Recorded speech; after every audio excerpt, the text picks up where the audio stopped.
শিশু, কিশোর কিশোরী, তরুণ তরুণী, ছাত্রছাত্রী, নারী পুরুষ, নবীন প্রবীণ, আপনাদের সকলের প্রতি আমার আন্তরিক সালাম ও গভীর শ্রদ্ধা। আসসালামু আলাইকুম। শুরুতেই আমি দেশের সবাইকে শুভেচ্ছা জানাচ্ছি। দীর্ঘ 17 বছর পর একটি উৎসব মুখর, অংশগ্রহণমূলক ও শান্তিপূর্ণ জাতীয় নির্বাচন সফলভাবে সম্পন্ন করার জন্য এই নির্বাচনের মাধ্যমে জনগণ, ভোটার, রাজনৈতিক দল, প্রার্থী, নির্বাচন সংশ্লিষ্ট প্রতিষ্ঠান ও আইনশৃঙ্খলা বাহিনী সম্মিলিতভাবে একটি প্রশংসনীয় নজির সৃষ্টি করেছে। ভবিষ্যতে বাংলাদেশের নির্বাচন কেমন হওয়া উচিত, এই নির্বাচন তার একটি উৎকৃষ্ট উদাহরণ হয়ে থাকবে। প্রিয় দেশবাসী, বিগত 18 মাস আমার উপর অর্পিত দায়িত্ব নিষ্ঠার সাথে পালন শেষে একটি নির্বাচিত সরকারের কাছে দায়িত্ব হস্তান্তরের প্রাক্কালে অন্তর্বর্তী সরকারের প্রধান উপদেষ্টা হিসেবে আজ আমি আপনাদের কাছ থেকে বিদায় নেবার জন্য উপস্থিত হয়েছি। আজ বিদায়ের দিনে 5ই অগাস্টের কথা স্মরণ করে আপনাদের কিছু কথা বলব। কি মহা মুক্তির দিন ছিল সেদিনটি, সে কি আনন্দের দিন। বাংলাদেশিরা দেশে বিদেশে যে যেখানে ছিল আনন্দের চোখের পানি ফেলেছিল। দৈত্যের গ্রাস থেকে তরুণ ছাত্রছাত্রীরা দেশকে বের করে এনেছে, দেশ মুক্ত হয়েছে। কিন্তু দেশ সম্পূর্ণ অচল। এই অচল দেশটিকে কিভাবে সচল করা যাবে সেটা ছিল সবার মনে। অভ্যুত্থানের ছাত্র নেতারা ঠিক করল দেশকে সচল করার জন্য একটি সরকার লাগবে। সরকার গঠন ও চালাবার জন্য তারা আমাকে খবর দিল। আমি তখন বিদেশে, আমি দায়িত্ব নিতে রাজি না। তারা জাতির প্রতি কর্তব্য পালনের কথা বলে আমাকে রাজি করালো। 18 মাস পর এখন আমার যাওয়ার পালা। আমি আজ আমার কাজ হতে বিদায় নিতে আপনাদের সামনে এসেছি। আমাদের প্রথম কাজ ছিল দেশকে সচল করা। এটি ছিল সবচেয়ে কঠিন কাজ। যারা দেশকে লুটে পুটে খেত তারাই দেশের এই যন্ত্র চালাত। তাদের একান্ত অনুগত লোকজন নিয়ে অভ্যুত্থানের সঙ্গে সঙ্গে সবাই পালিয়ে গেছে। বড় কর্তা পালিয়েছে, মাঝারি কর্তা পালিয়েছে, অন্যরা ভোল পাল্টিয়েছে অথবা আত্মগোপনে চলে গেছে। কেউ নানাজনের সুপারিশ নিয়ে আসছে, তারা অভ্যুত্থানের গোপন সৈনিক ইত্যাদি। সরকারের ভেতর যারা পালিয়ে যাননি তাদের মধ্যে কাকে বিশ্বাস করবেন, কাকে বিশ্বাস করবেন না, এটি মহাসংকট হয়ে দাঁড়ালো। যতই মৃতদেহের অঙ্গ প্রত্যঙ্গবিহীন দেহের সন্ধান আসছিল ততই তারা চিহ্নিত হচ্ছিল। সেই থেকে 18 মাস চলে গেছে। অবশেষে 12ই ফেব্রুয়ারি আসলো। 1.5 যুগ পরে দেশে একটি জাতীয় নির্বাচন এবং ব্যাপক সাংবিধানিক পরিবর্তনের জন্য সর্বসম্মত জুলাই সনদের উপর গণভোট অনুষ্ঠান হলো। এই নির্বাচনে উৎসব মুখর পরিবেশ, দেশের সর্বত্র একটা ঈদের পরিবেশ ছিল যা আমাদের ইতিহাসে স্মরণীয় হয়ে থাকবে। এই প্রতিদ্বন্দ্বিতামূলক নির্বাচনে যারা জয়ী হয়েছেন তাদের আমি অভিনন্দন জানাচ্ছি। যারা পরাজিত হয়েছেন তাদেরকেও আমি অভিনন্দন জানাচ্ছি। হার জিতই হলো গণতন্ত্রের সৌন্দর্য। যারা জয়ী হয়েছেন তারা মোট ভোটের প্রায় অর্ধেক পেয়েছেন। যারা জয়ী হতে পারেননি তারাও মোট ভোটের অর্ধেক পেয়েছেন। যারা জয়ী হতে পারেননি তারা এই জেনে আশ্বস্ত হবেন যে প্রায় অর্ধেক ভোটার আপনাদের উপর আস্থা রেখেছে। আগামী দিন নতুন সরকার দায়িত্ব গ্রহণ করবে। এর মাধ্যমে আমাদের 18 মাসের দায়িত্বের সমাপ্তি হবে। 24শে জুলাই মাসে বাংলাদেশের মানুষ এক অভূতপূর্ব অভ্যুত্থানের মধ্য দিয়ে তাদের মুক্তি, আকাঙ্ক্ষা ও মর্যাদার দাবি উচ্চারণ করেছিল। সেই সময় দেশ একটি গভীর রাজনৈতিক, অর্থনৈতিক, প্রাতিষ্ঠানিক ও মানবিক সংকটে নিপতিত ছিল। রাষ্ট্রযন্ত্রের উপর মানুষ আস্থা হারিয়ে ফেলেছিল। গণতন্ত্র হয়েছিল ধূলিসাৎ, ভবিষ্যৎ ছিল অনিশ্চিত। ঠিক সেই সংকটময় সময়ে আমাকে আহ্বান জানানো হয়েছিল একটি লক্ষ্য সামনে রেখে বাংলাদেশকে আবার স্বাভাবিক জীবনে ফেরানোর জন্য 3টি দায়িত্ব দেওয়া হয়েছিল: সংস্কার, বিচার এবং নির্বাচন। আমি ও আমার সহকর্মীরা সবাই আমরা সেই অঙ্গীকার রক্ষার চেষ্টা করে গেছি। কোথায় কতটুকু সাফল্য অর্জন করতে পেরেছি, কোথায় ব্যর্থ হয়েছি, সে বিচারের ভার আপনাদের উপর থাকলো। আমাদের প্রচেষ্টায় কোনো ঘাটতি ছিল না। আমরা মানবতা বিরোধী অপরাধ, দুর্নীতি ও অনিয়মের বিচার প্রক্রিয়াকে রাজনীতি ও প্রতিশোধের ঊর্ধ্বে রেখেছি। আমরা ভঙ্গুর প্রতিষ্ঠানগুলোর প্রশাসনিক, বাণিজ্যিক, আর্থিক সংস্কারে হাত দিয়েছি, যাতে ভবিষ্যতে কোনো সরকার জনগণের ইচ্ছার বিরুদ্ধে নিজেকে স্থাপন করতে না পারে। আর সর্বোপরি আমরা একটি উৎসবমুখর, অবাধ, নিরপেক্ষ, শান্তিপূর্ণ, পরিচ্ছন্ন ও বিশ্বাসযোগ্য জাতীয় নির্বাচনের আয়োজন করেছি, যার মাধ্যমে জনগণ আবার তাদের ভোটাধিকার ফিরে পেয়েছে। এই নির্বাচন কেবল একটা ক্ষমতা হস্তান্তরের প্রক্রিয়া নয়, এটি বাংলাদেশের গণতান্ত্রিক ব্যবস্থার নতুন অভিযাত্রার সূচনা, নতুন বাংলাদেশের জন্ম। এই অর্জনের পেছনে যারা ছিলেন, জুলাইয়ে রাস্তায় নেমে আসা প্রতিবাদকারী তরুণ তরুণীরা, সেই সাহসী মানুষগুলো, শহীদ ও আহতরা, তাদের প্রতি আমি গভীর শ্রদ্ধা ও কৃতজ্ঞতা জানাচ্ছি। তাদের অভূতপূর্ব ত্যাগ ছাড়া এই পরিবর্তন সম্ভব হতো না। এই প্রক্রিয়া সফল করতে দেশের আবালবৃদ্ধ বনিতা সকলেই সহযোগিতা করেছেন। প্রাতিষ্ঠানিক দিক থেকে দেশের রাজনৈতিক দলসমূহ, নির্বাচন কমিশন, সকল আইনশৃঙ্খলা বাহিনী, সশস্ত্র বাহিনী, সরকারি কর্মকর্তা কর্মচারী ও প্রশাসনের প্রতিটি স্তরের সদস্যরা আন্তরিক সহযোগিতা করেছেন। আপনাদের প্রতি আমার আন্তরিক কৃতজ্ঞতা রইল। আপনাদের ধৈর্য, পেশাদারিত্ব ও আস্থার উপর ভর করেই এই পথ চলা সম্ভব হয়েছে। প্রিয় দেশবাসী, 24-এর গণ অভ্যুত্থানের সময় দেয়ালে দেয়ালে তরুণরা যে নতুন বাংলাদেশের স্বপ্ন এঁকেছিল, তার কেন্দ্র ছিল প্রাতিষ্ঠানিক সংস্কার। সেই প্রত্যাশা বাস্তবায়নে অন্তর্বর্তী সরকার প্রায় 130টি নতুন আইন ও সংশোধনী প্রণয়ন করেছে এবং প্রায় 600টি নির্বাহী আদেশ জারি করেছে, যার প্রায় 84% ইতিমধ্যে বাস্তবায়িত হয়েছে। এই সংস্কারসমূহ নাগরিক অধিকারকে সংহত করেছে, বিচার ব্যবস্থাকে শক্তিশালী করেছে এবং গুম, খুন ও বিচার বহির্ভূত হত্যার সংস্কৃতি যেন আর কখনো ফিরে না আসে সেটা নিশ্চিত করেছে। আমরা দায়িত্ব গ্রহণের সময় দেশের আইনশৃঙ্খলা পরিস্থিতি ছিল অত্যন্ত ভঙ্গুর। থানাগুলো ছিল পুলিশশূন্য, জনগণের মধ্যে আস্থার বদলে ভয় ও শঙ্কা তৈরি হয়েছিল। ধাপে ধাপে আমরা সেই অবস্থার পরিবর্তন ঘটিয়েছি। আজ পুলিশ আর মারণাস্ত্র ব্যবহার করে না, বেআইনিভাবে কাউকে তুলে নিয়ে যায় না, বন্দুকযুদ্ধের নামে হত্যা করে না, পুলিশ ও গোয়েন্দা বাহিনীর ভয়ে কাউকে ডিলিট বাটন চাপতে হয় না। জনবান্ধব ও জবাবদিহিমূলক বাহিনী হিসেবে গড়ে তোলার লক্ষ্যে পুলিশ কমিশন অধ্যাদেশ 2025 প্রণয়ন করা হয়েছে। বিচার বিভাগকে স্বাধীন ও শক্তিশালী করতে পৃথক সচিবালয় গঠন, বিচারক নিয়োগের স্বচ্ছ কাঠামো এবং দেওয়ানি ও ফৌজদারি আইনে যুগান্তকারী সংস্কার করা হয়েছে। সেপারেশন অব জুডিশিয়ারির জন্য মাজদার হোসেন মামলার রায় আমরা বাস্তবায়ন করে গেলাম। গুমকে মানবতার বিরুদ্ধে অপরাধ হিসেবে স্বীকৃতি দিয়ে আন্তর্জাতিক অপরাধ ট্রাইব্যুনাল আইন সংশোধন করা হয়েছে। বিচার প্রক্রিয়াকে স্বচ্ছ করতে রায় সরাসরি সম্প্রচারের সুযোগ, বিদেশি আইনজীবী নিয়োগ এবং অন্তর্বর্তী আপিলের বিধান যুক্ত করা হয়েছে। বাংলাদেশ যেন আর কখনো মানবাধিকারহীন রাষ্ট্রে পরিণত না হয়, সেই লক্ষ্যে জাতীয় মানবাধিকার কমিশন অধ্যাদেশ জারি করা হয়েছে এবং কমিশন গঠন করা হয়েছে।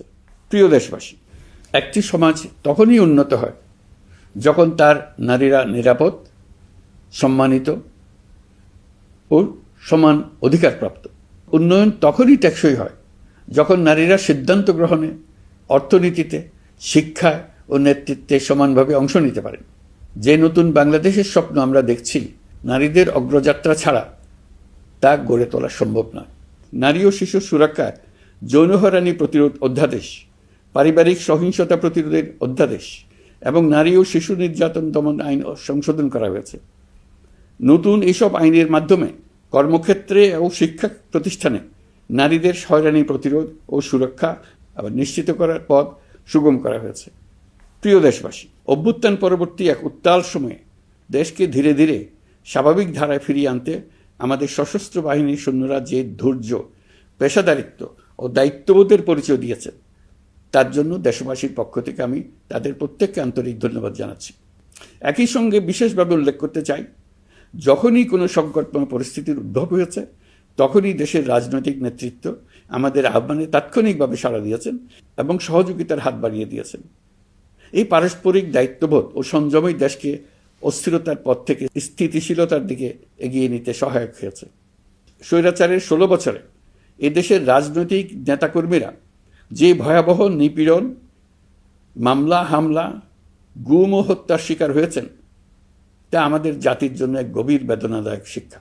এই অভিজ্ঞতা আমাদের স্মরণ করিয়ে দেয়, যাতে ভবিষ্যতে আর কখনো কোনো জালেম মাথাচাড়া দিয়ে উঠতে না পারে, যেন আর কখনো ফেসিবাদ প্রতিষ্ঠিত না হয়, শত শত আয়নাঘর সৃষ্টি না হয়, বিচার বহির্ভূত হত্যা ফিরে না আসে। সেই জন্য কেবল রাজনৈতিক অঙ্গীকারই যথেষ্ট নয়, প্রয়োজন ন্যায় বিচার নিশ্চিত করার লক্ষ্যে বিচার ব্যবস্থা ও রাষ্ট্রীয় কাঠামোর মৌলিক ও গভীর সংস্কার। এই উপলব্ধি থেকেই অন্তর্বর্তী সরকার তার সংস্কার কর্মসূচিকে সর্বোচ্চ অগ্রাধিকার দিয়েছে। প্রিয় দেশবাসী, ফ্যাসিস্ট সরকারের 16 বছরের নিপীড়ন ও জুলাইয়ের রক্তাক্ত স্মৃতি এখনও আমাদের মাঝে তাজা হয়ে আছে। যারা ভয়াবহ নিপীড়ন ও নির্যাতন চালিয়েছে তাদের বিচার করা এবং যেন আর কেউ এ ধরনের দুঃশাসন কায়েম করতে না পারে সেটা নিশ্চিত করা আমাদের গুরু দায়িত্ব। বিচার একটা চলমান প্রক্রিয়া। একাধিক ট্রাইব্যুনাল বর্তমানে সক্রিয়ভাবে কাজ করছে। ইতিমধ্যে একাধিক মামলার রায় ঘোষণা হয়েছে। আন্তর্জাতিক অপরাধ ট্রাইব্যুনালে ফেসিবাদের সময় দেশে যে গুমের সংস্কৃতি গড়ে উঠেছিল, সেই ভয়াবহ মানবাধিকার লঙ্ঘনের বিচারও শুরু হয়েছে। বেশ কিছু মামলার বিচারিক কার্যক্রম এখন শেষের পথে। আমরা আশা করছি আগামী দিনগুলোতেও বিচারিক প্রক্রিয়া অত্যন্ত নিরপেক্ষ ও স্বচ্ছতার সঙ্গে এগিয়ে যাবে। প্রিয় দেশবাসী, অন্তর্বর্তী সরকারের সবচেয়ে বড় অর্জন জুলাই সনদ, যার ভিত্তিতে গণভোটে বিপুল সংখ্যাগরিষ্ঠতায় তা বাস্তবায়নের সিদ্ধান্ত দিয়েছে দেশের মানুষ। জুলাই সনদের বাস্তবায়ন হলে ফেসিবাদ ফিরে আসার পথগুলো চিরতরে বন্ধ হয়ে যাবে। আশা করব এটা নির্ধারিত সময়ের সীমার মধ্যেই বাস্তবায়ন হবে। অন্তর্বর্তী সরকারের ছোট বড় ভালো মন্দ অনেক কথা ভুলে গেলেও জুলাই সনদের কথা জাতি কখনো ভুলবে না। এই সনদ রচনা এবং গণভোটে পাশ করানোর জন্য আমি সকল রাজনৈতিক দল, সামাজিক সংগঠন, অধিকার রক্ষা প্রতিষ্ঠান যারা অক্লান্ত পরিশ্রম করেছে তাদের সবাইকে আজ অভিনন্দন জানাচ্ছি। এই নির্বাচনে প্রথমবারের মতো প্রবাসীদের ভোট দেওয়ার সুযোগ সৃষ্টি করা হয়েছে। যখন একজন ভোটার গর্ব করে এই নির্বাচন ও গণভোটে ভোট দেওয়ার অভিজ্ঞতা সোশ্যাল মিডিয়ায় বলে, তখন একজন নাগরিক হিসেবে আমি আনন্দ ধরে রাখতে পারি না। আমি আশা করি এই প্রক্রিয়ায় ভবিষ্যতে আরও অনেক বেশি প্রবাসীরা নিশ্চিন্তে অংশগ্রহণ করতে পারবে। প্রিয় দেশবাসী, আমরা দায়িত্ব গ্রহণের সময় অর্থনীতি ছিল বিপর্যস্ত, ব্যাংকিং ব্যবস্থা ভেঙে পড়েছিল, অর্থ পাচার ছিল লাগামহীন। আমরা রাজস্ব ব্যবস্থাপনা, করনীতি, মুদ্রা ব্যবস্থাপনা, আর্থিক খাতে কাঠামোগত সংস্কার এনেছি। তলাবিহীন অর্থনীতি আমাদের জন্য রেখে গিয়েছিল আগের ফেসিবাদী সরকার। কেন্দ্রীয় ব্যাংক বাণিজ্য ব্যাংককে ফতুর করে দিয়ে গেছে, $234 বিলিয়ন পাচার করে নিয়ে গেছে, বিশাল ঋণের বোঝা রেখে গেছে। এইসব আমাদের জানা কথা। আমরা যারা এই অর্থনীতি আবার চালু করার দায়িত্ব পেয়েছিলাম তারা দিশা খুঁজে পাচ্ছিলাম না। এখন যাবার সময় স্বস্তি পাচ্ছি যে আমরা অবস্থার মোকাবেলা করতে পেরেছি এবং নতুন অর্থনীতির বুনিয়াদ রচনা করে রেখে যেতে পারছি। এখন আর পাওনাদাররা আমাদের তাড়া করতে আসবে না। আন্তর্জাতিক লেনদেনে আমরা চোখে অন্ধকার দেখব না। আমাদের রিজার্ভের পরিমাণ এখন $34 বিলিয়ন। আমাদের দেশপ্রেমিক প্রবাসী ভাই বোনদের রেমিটেন্সের টাকায় এই রিজার্ভ ক্রমেই বাড়ছে। নিত্য প্রয়োজনীয় পণ্যের দাম নিয়ন্ত্রণে সরবরাহ বৃদ্ধি করা হয়েছে। টিসিবির কার্যক্রম সম্প্রসারিত হয়েছে। বাজার তদারকি ও মজুতদারির বিরুদ্ধে কঠোর ব্যবস্থা নেওয়া হয়েছে। এর ফলে খাদ্য মূল্যস্ফীতি উল্লেখযোগ্যভাবে কমেছে। শ্রমিক অধিকারকে মানবাধিকারের অংশ হিসেবে বিবেচনা করে আন্তর্জাতিক শ্রম সংস্থার গুরুত্বপূর্ণ কনভেনশনসমূহ অনুসমর্থন করা হয়েছে, যা কর্মক্ষেত্রে শ্রমিকের নিরাপত্তা ও মর্যাদা নিশ্চিত করবে। যুগান্তকারী নতুন শ্রম আইন প্রণয়ন করা হয়েছে। প্রবাসীরা আমাদের অর্থনীতির প্রাণশক্তি। তাদের সুরক্ষা ও কল্যাণে আইন সংশোধন, বিদেশে আইনি সহায়তা, নতুন শ্রমচুক্তি এবং দক্ষতা উন্নয়ন প্রকল্প গ্রহণ করা হয়েছে। বন্দর ব্যবস্থাপনা ও বিনিয়োগ কাঠামোতে আমূল সংস্কারের মাধ্যমে ইউরোপীয় সর্ববৃহৎ বিনিয়োগ সহ একাধিক কৌশলগত প্রকল্প এগিয়েছে। ব্লু ইকোনমির সম্ভাবনা কাজে লাগাতে গভীর সমুদ্র বন্দর, মৎস্য ও আধুনিক টাউনশিপ উন্নয়নে নতুন কর্তৃপক্ষ গঠন করা হয়েছে। প্রিয় দেশবাসী, পররাষ্ট্রনীতিতে বাংলাদেশের সার্বভৌমত্ব, জাতীয় স্বার্থ ও দেশের মর্যাদা, এই তিনটি মূল ভিত্তি আমরা দৃঢ়ভাবে পুনরুদ্ধার করতে সক্ষম হয়েছি। নতজানুক পররাষ্ট্রনীতি কিংবা অপর দেশের নির্দেশনা ও পরামর্শ নির্ভর বাংলাদেশ এখন আর নয়। আজকের বাংলাদেশ নিজের স্বাধীন স্বার্থ রক্ষায় আত্মবিশ্বাসী, সক্রিয় ও দায়িত্বশীল। বিশ্বের সকল দেশের সঙ্গে পারস্পরিক সম্মান ও স্বার্থের ভিত্তিতে সম্পর্ক গড়ে তুলতে আমরা প্রতিশ্রুতিবদ্ধ। একই সঙ্গে ভারসাম্য বজায় রেখে ভবিষ্যতের জন্য প্রয়োজনীয় কৌশলগত সিদ্ধান্ত নিতে সক্ষম এমন একটি রাষ্ট্র হিসেবে বাংলাদেশ আজ নিজেকে প্রতিষ্ঠিত করেছে। রোহিঙ্গা সংকট আমাদের জাতীয় নিরাপত্তা, আঞ্চলিক স্থিতিশীলতা ও অর্থনীতির উপর একটা গুরুতর দীর্ঘস্থায়ী চাপ সৃষ্টি করে রেখেছে। দুঃখজনকভাবে দীর্ঘ সময় ধরে এই সংকট নিরসনে কোনো কার্যকর সমন্বিত আন্তর্জাতিক উদ্যোগ দৃশ্যমান ছিল না। দায়িত্ব গ্রহণের পর আমরা আন্তর্জাতিক অঙ্গনে মৃতপ্রায় এই ইস্যুটিকে পুনরায় বিশ্ব মনোযোগের কেন্দ্রে নিয়ে আসতে সক্ষম হয়েছে। এই সংকটের গুরুত্ব অনুধাবন করে জাতিসংঘ আমাদের পাশে দাঁড়িয়েছে। জাতিসংঘের মহাসচিব নিজে বাংলাদেশ সফর করেছেন এবং সমস্যার টেকসই সমাধানে সহায়তার অঙ্গীকার ব্যক্ত করেছেন। আমার অনুরোধে জাতিসংঘে রোহিঙ্গা বিষয়ে বিশেষ সভা অনুষ্ঠিত হয়েছে। প্রিয় দেশবাসী, দীর্ঘ ফেসিবাদী শাসনামলে বাংলাদেশের সশস্ত্র বাহিনীর সক্ষমতা ও আধুনিকীকরণের বিষয়টি পরিকল্পিতভাবে উপেক্ষিত ছিল। আমরা অল্প সময়ের মধ্যেই সেই অবস্থার মৌলিক পরিবর্তনের সূচনা করতে পেরেছি। দায়িত্ব গ্রহণের পর থেকেই বর্তমান সরকার সশস্ত্র বাহিনীর সক্ষমতা বৃদ্ধি, আধুনিকায়ন এবং যে কোনো ধরনের আগ্রাসন কার্যকরভাবে মোকাবেলার জন্য সশস্ত্র বাহিনীকে উপযোগী করে গড়ে তোলাকে অগ্রাধিকার দিয়েছে। সশস্ত্র বাহিনীর প্রতিরক্ষা সক্ষমতা বৃদ্ধি একটি ব্যয়বহুল প্রক্রিয়া হলেও বর্তমান বৈশ্বিক বাস্তবতায় বহির্বিশ্বের সম্ভাব্য হুমকি ও আগ্রাসন মোকাবেলার জন্য এর কোনো বিকল্প নেই। এই বাস্তবতা বিবেচনায় নিয়ে অন্তর্বর্তী সরকার তার সীমিত মেয়াদের মধ্যে সেনাবাহিনী, বিমান বাহিনী ও নৌবাহিনীর সক্ষমতা বৃদ্ধিতে যুগান্তকারী পদক্ষেপ গ্রহণ করেছে। আমি দৃঢ়ভাবে বিশ্বাস করি এই উদ্যোগগুলোর ধারাবাহিকতা ভবিষ্যতের নির্বাচিত গণতান্ত্রিক সরকারসমূহ অব্যাহত রাখবে, যাতে বাংলাদেশের জাতীয় নিরাপত্তা, স্বাধীনতা, সার্বভৌমত্ব, আঞ্চলিক অখণ্ডতা দীর্ঘমেয়াদে নিশ্চিত করা যায়। প্রিয় দেশবাসী, বাংলাদেশ এখন কেবল সংকট থেকে উত্তরণের গল্প নয়। বাংলাদেশ আজ অমিত সম্ভাবনার দেশ। আমাদের ছেলে মেয়েরা অসীম সম্ভাবনা নিয়ে জন্মায়। এটি সাহসী, সৃজনশীল, উদ্যমী তরুণদের দেশ। তাদের দরকার উপযুক্ত শিক্ষা, বিশ্বমানের প্রশিক্ষণ এবং এমন একটি রাষ্ট্র ব্যবস্থা যেখানে মেধা ও পরিশ্রম ও সততার মূল্য আছে। সারা বিশ্বে অর্থনৈতিক কর্মকাণ্ড পরিচালনায় প্রতি বছর বিপুল সংখ্যক দক্ষ, কর্মঠ, শৃঙ্খলাবদ্ধ কর্মীর প্রয়োজন তৈরি হচ্ছে, আর বাংলাদেশে আছে কর্মক্ষম বিপুল তরুণ সম্প্রদায়।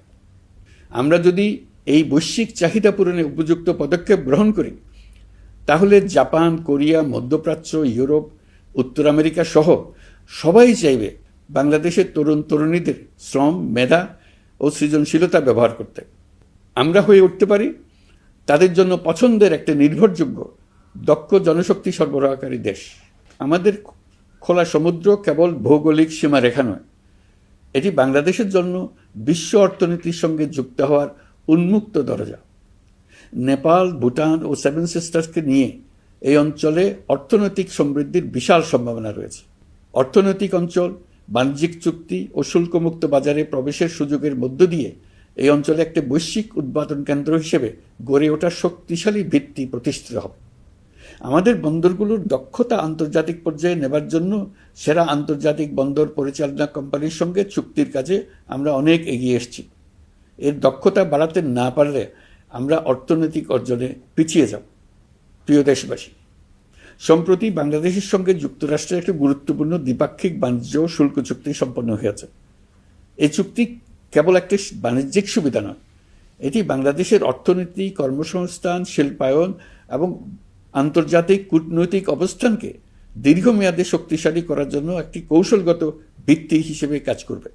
এই চুক্তির ফলে যুক্তরাষ্ট্রের বাজারে বাংলাদেশের জন্য প্রযোজ্য পারস্পরিক শুল্কভার, রেসিপ্রোকাল ট্যারিফ 37% থেকে 19% কমে এসছে। এই চুক্তির একটা বিশেষ দিক হলো যুক্তরাষ্ট্রে উৎপাদিত তুলা ও কৃত্রিম তন্তু ব্যবহার করে তৈরি পোশাক পণ্যে শূন্য পারস্পরিক শুল্ক সুবিধা।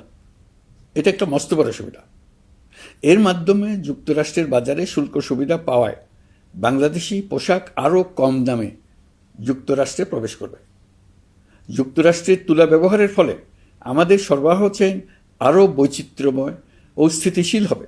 এটি বাংলাদেশের পোশাক শিল্পকে উচ্চ মূল্যের ও উন্নত মানের পণ্যের দিকে অগ্রসর হওয়ার সুযোগ করে দেবে। প্রিয় দেশবাসী, বাংলাদেশের অর্থনৈতিক ভবিষ্যৎ টেকসই, বৈচিত্র্যময় ও প্রযুক্তি নির্ভর করার লক্ষ্যে জাপানের সঙ্গে সম্পাদিত অর্থনৈতিক অংশীদারিত্ব চুক্তি একটি ঐতিহাসিক ও কৌশলগত অগ্রগতি। এই অংশীদারিত্বের একটি গুরুত্বপূর্ণ সুফল হল উৎপাদন ও রপ্তানির বহুমুখীকরণ। জাপানের সঙ্গে সহযোগিতার ফলে অটোমোবাইল যন্ত্রাংশ, ইলেকট্রনিক্স, রেলওয়ে সরঞ্জাম, গ্রিন টেকনোলজি এবং উচ্চমূল্যের শিল্পপণ্যে বাংলাদেশ ধাপে ধাপে যুক্ত হতে পারবে। এতে আমাদের ঝুঁকি কমবে এবং বৈশ্বিক বাজারে বাংলাদেশের অবস্থান আরও শক্তিশালী হবে। পৃথিবীর শিল্পোন্নত দেশগুলো আমাদের দেশে বিনিয়োগ করবে শুধু জাপানে শুল্কমুক্ত রপ্তানির সুবিধা গ্রহণ করার জন্য। প্রিয় দেশবাসী, আমরা চীনের সাথে আমাদের উন্নয়ন সহযোগিতা গভীরতর করেছি। গত বছর মার্চে বেজিংয়ে চীনের প্রেসিডেন্ট শি জিনপিংয়ের সাথে বৈঠকে আমরা দুদেশের মধ্যকার কৌশলগত অংশীদারিত্বকে নতুন পর্যায়ে উন্নীত করার প্রত্যয় ব্যক্ত করেছে। ইতিমধ্যে তিস্তা নদীর সামগ্রিক ব্যবস্থাপনা ও পুনর্বাসন প্রকল্পের বিষয়ে উল্লেখযোগ্য অগ্রগতি হয়েছে। নীলফামারীতে 1000 শয্যার একটি আন্তর্জাতিক মানের হাসপাতাল তৈরিতে দুদেশ একমত হয়েছে। এই কাজটি আমরা এগিয়ে নিতে পেরেছি। আমরা এমন একটি বাংলাদেশ গড়ে তুলতে চাই যে বাংলাদেশ শুধু স্বল্প মূল্যের শ্রমনির্ভর অর্থনীতি নয়, বরং দক্ষতা ও প্রযুক্তি ও মূল্য সংযোজন ভিত্তিক অর্থনীতিতে রূপান্তরিত হবে। তবে আমি স্পষ্টভাবে বলতে চাই, এই সম্ভাবনা বাস্তবে রূপ নিতে হলে 3টি বিষয়ের কোনো বিকল্প নেই: শিক্ষা, প্রশিক্ষণ এবং সততা। অতীতে রাষ্ট্রীয় ব্যবস্থাপনায় সীমাহীন দুর্নীতি, অসততা, অনিয়ম ও জালিয়াতিকে উৎসাহিত করা হয়েছিল। সেই সংস্কৃতি আমাদের পেছনে টেনে রেখেছিল, আমাদের বিশ্বাসযোগ্যতা ক্ষুণ্ণ করেছিল। নতুন বাংলাদেশকে সেই পথ থেকে সরে আসতে হবে। আমাদেরকে প্রতিজ্ঞাবদ্ধ হতে হবে নিয়ম মানায়, প্রতিশ্রুতি রক্ষা, মান বজায় রাখা, রাষ্ট্রের প্রতিটি স্তরকে দুর্নীতিমুক্ত করায়, স্বচ্ছতা ও দায়বদ্ধতা নিশ্চিত করা। প্রিয় দেশবাসী, আমরা শূন্য থেকে শুরু করিনি, শুরু করেছি মাইনাস থেকে। ধ্বংসস্তূপ পরিষ্কার করে প্রতিষ্ঠান দাঁড় করিয়ে তারপরে সংস্কারের পথ ধরেছে। আজ অন্তর্বর্তী সরকার বিদায় দিচ্ছে, কিন্তু গণতন্ত্র, জবাবদিহিতা, বাক স্বাধীনতা, অধিকার চর্চার যে ধারা শুরু হয়েছে তা যেন কখনো থেমে না যায়। আমরা রাষ্ট্রীয় দায়িত্ব ছেড়ে গেলেও নতুন বাংলাদেশ গড়ার সার্বিক দায়িত্ব আমার, আপনার, আমাদের সবার। আমাদের সকলের দায়িত্ব দেশকে সত্যিকারের গণতন্ত্র হিসেবে পরিস্ফুটিত করা। জুলাই গণঅভ্যুত্থান আমাদের জন্য এই দরজা খুলে দিয়েছে। আমরা যদি স্বপ্ন, আকাঙ্ক্ষা ও শক্তিকে বাঁচিয়ে রাখতে পারি, তবে বাংলাদেশের অগ্রযাত্রা কেউ থামাতে পারবে না। গণঅভ্যুত্থানে যারা প্রাণ দিয়েছে, শরীরের অঙ্গ হারিয়ে দুঃসহ জীবনযাপন করছে, যাদের লাশ পুড়িয়ে ফেলা হয়েছে, যাদের লাশ এখনো খুঁজে পাওয়া যাচ্ছে না, যারা অল্পের জন্য বেঁচে গেছে, তাদের সকলের আত্মত্যাগকে এই জাতি যেন কোনোদিন ভুলে না যায়। প্রতিটি রাষ্ট্রীয় সিদ্ধান্ত গ্রহণে আমরা যেন তাদের ছবি মনে রেখে সিদ্ধান্ত নিই।